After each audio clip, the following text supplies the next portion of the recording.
Think about how most companies onboard vendors today. Endless emails, scattered spreadsheets, missing documents. It's messy, slow, and frustrating.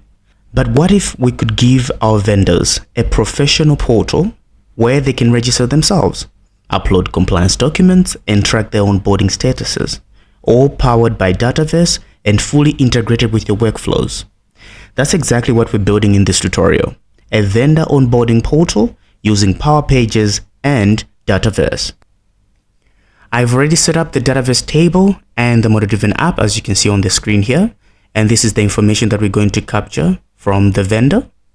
And now I'll show you how to configure the portal step by step, adding the vendor registration form, connecting it to Dataverse, and making it live for external users. To create our portal, navigate to make.powerpages.microsoft.com. And from here, you can start with templates, and you have got multiple templates here you can start with. For my example, I've used one template and it has given me this platform here. I just set it up before the tutorial itself. But as you can see here, it's just random generated information here. You can go ahead and make any amendments to it. Upon previewing it, you see that all the information that we have, it's right here. So I've got supplier registration page. As you can see here, it will show you how to register. You can always configure this information. And I've got supplier resources as well, where you can just show the suppliers on how to get started. But in our scenario, we want to bring this portal form, all right, what we have here to say company information, banking details, compliance and legal. We want to bring this form onto our portal here. How do we go about that? To start with, if I go to my backend right here, I'll create a new page. Now that our page has been added here, I'll remove this section. I don't need this, but I'll add a new section which is empty, and I'll click on multi-step form, because remember, from our portal form, we want it to have multi-steps to say step number 1 is company information, step number 2 is banking information, and step number 3 is legal and compliance. So we want the same experience for our vendor. For the review of the information on the back end, they'll be using the information form, where they can see all the information provided on one window and then do the approvals, etc., etc. Back to our page, we'll select multi-step form. I'll call this vendor onboarding. It should show progress indicator, allow multiple entries per person, done. Now from here, it is asking us what is the first step. So we'll click on first step, and then we'll call this first step company information. In which table is this data being stored? This table is being stored in vendor onboarding table. So I'll just search for vendor onboarding. Which form? Portal form. If you want to enable attachments, you can also do it here. If you want to do any other configurations, you can also handle that, the options right here. So on the portal itself, it's limited to what tweaks you can have, but I'll also show you the backend where you can actually open up the Power Pages management. So it gives you more flexibility in terms of what configurations you can do to the form. But for now, let's just set up the steps. So this is step number 1. As you can see here is company information. Here is exactly how we have it on the back end here. The second one is banking and payment details. So I'll just come here and click on add step at the top here. So bank, same table, vendor onboarding, portal form, add that.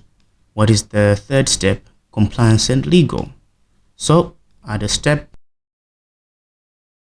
And then here also add portal form itself. We have got our page and we have got our form right here. I can just rename this. Okay, you can customize, you can change the background color, and you can put it you can customize it basically. So you're not just limited to what you have out of the box. If we come to our portal here, not our portal, but our form, you see that we have got a statement here. So set permission for this form so that it can be seen by users who visit your website. As of now, remember this is a Dataverse table. And we also have to ensure that the security, the same way we use user roles and permissions in a model-driven application, we also have to configure something similar to the vendor portal itself. So what I can do here, because it's so simplified, I can just click on new permission. So here, the new permission, I can call it vendor onboarding. Okay. And I can say, okay, what is this access type? Is it access type for contact so that someone has to be logged in, or account access, or self access? For now, for the example, just use global. Then I'm saying people can create, update, append, and append to, but we don't have the append and append to records here. So I'll just leave it there so they can update and create. And this can be available to administrators, anonymous users, and authenticated users as well. So I'll add that here. So now we have added the form, we have added the steps, but as you can see here, if I navigate to first step, you see that it's just showing all the fields under one page here. If I go to the second step, banking, instead of me just seeing the banking details here, I'm seeing everything else. What is the issue there? This is the part where I did say that we'll have to go into the backend to configure the actual setup, the nitty-gritties of each and every component that we have on the form. So how you do that is I can just click on edit form, go on more options, and click on open Power Apps Management. So what it will do is that it will open up a model-driven app, but that is already configured, so you can now set it up. From here, okay, from here, what we want is if someone is on the company information step, they should only see the company information and the company information, which is the details of the company plus the contact person. So which is the contact information. So company information and contact information. If they're on banking, they should only be seeing banking and payment information. So to do that in our form here, first of all, the start step is currently company information. There's some other configurations that we can also do here. You see that we have got the progress bar at the top. You can also change it to be to the left, to the right. It's all up to you. I can also prepend steps so that it reads step number 1, step number 2, step number 3, etc. So I'll open this start step. So from here, I've got form definition. So on the form definition tab, I've got the form name, which is this one, and I also have got the tab name. So I can configure to say company information. I want to only show company information right here. So save and close. It will take me back to the previous window.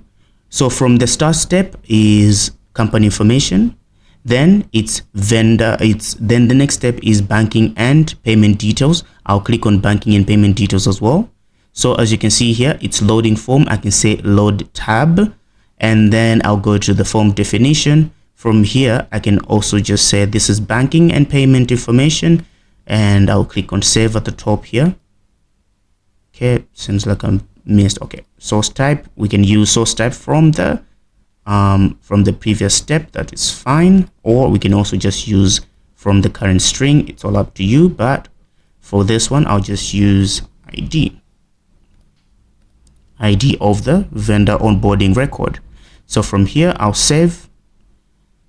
Then we can proceed to the next step, and the next step is the compliance and legal.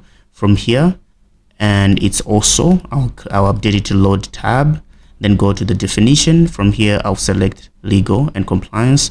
Same thing that we have to do is prepend it to the previous step, which is the ID of the vendor onboarding form, so that it updates the same records. So now that we've configured our form, let's go back to our configurator here, to our page here, and click on sync. What sync is doing is that is refreshing it. It's releasing all the cache in the browser so that it can load new components that we've configured in the backend. So as you can see here, now the compliance and legal form only has got the compliance and legal details.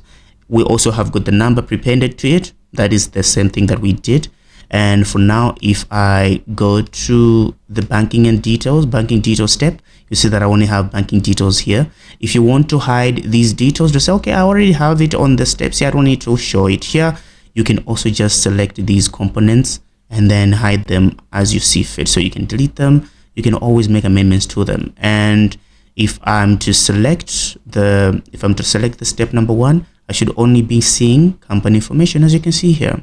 So now let's quickly click preview, click on desktop, wait for it to load. There you go. The reason why I'll have access from the get-go is because, remember, I had set up that global permission right here. So to access it, I can go to security, and from here I can see the table permissions. And as you can see on my portal here, I only have this global one.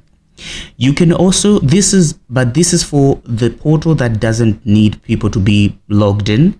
But if you want to make sure that, okay, everyone that is filling in this form has to be an authenticated user, then you can't use global access. You can set up contact access or account access. So it's all up to you.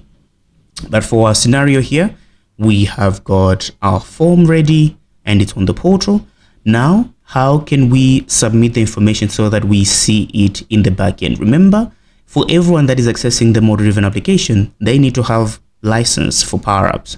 But for our vendors, we can't be adding them into our tenant so that they populate this table right here. But the portal is just opening up this table right here to the general public so that people can now submit the information. So I'll just populate quickly.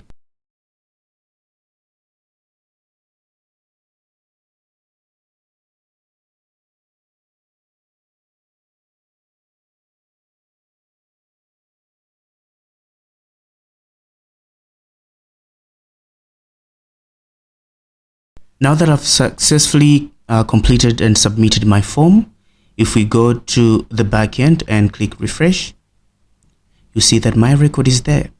And if I open this record, you see that all the business legal entity names, the business registration number, and from here, let me just update it to the backend so that I have all the information.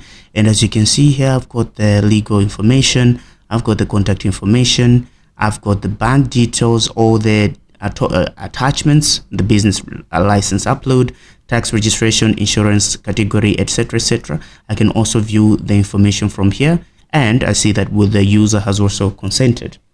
So what you can actually do with it is you can now set up your approval process, because now this is the back office.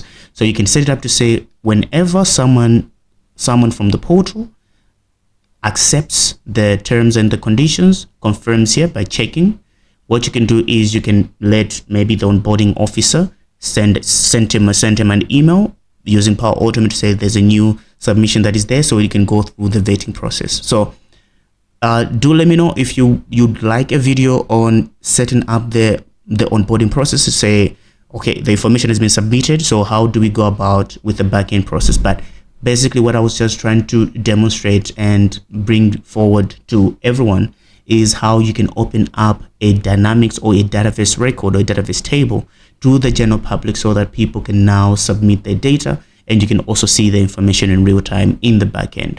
Thank you so much for watching, and I will see you in the next video. Have a good day. Cheers.